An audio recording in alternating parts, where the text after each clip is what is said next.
Good morning, Pastor Steve here. Romans 15:7 says, "Wherefore receive one another, as Christ received us to the glory of God." Receive one another. I think we have a hard time accepting people as they are sometimes. As we saw last time, we feel elevated when we meet a Christian brother when we're far away.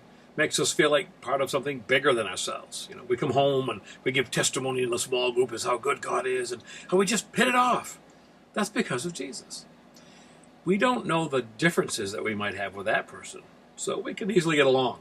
I think Paul wants us to walk as a team even when we do know the differences. To receive someone is to take them as they are.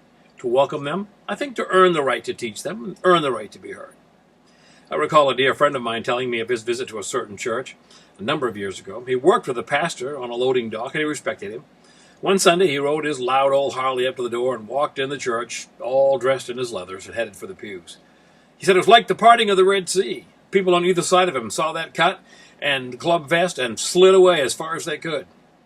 His pastor said, "I think someone here today has a problem." And all eyes focused on my buddy.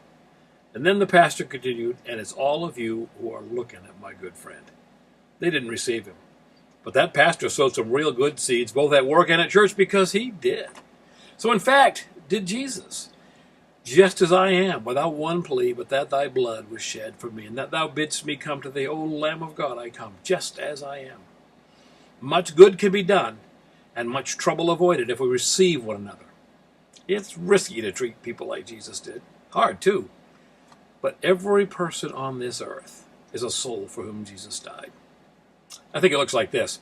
At the fuel pumps near my home, I saw a white van, and standing outside pumping gas were a dozen Latino laborers all standing around. And they saw me ride up on the bike, all clad in leather, and they're sort of looking down, as they would.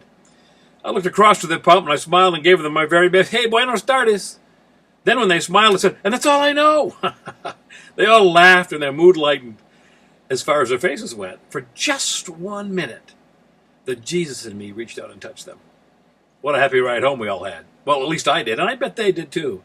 And I hope the fact that one old gringo received them made their day. Maybe you could make someone's day too. You ponder that, Pastor Steve.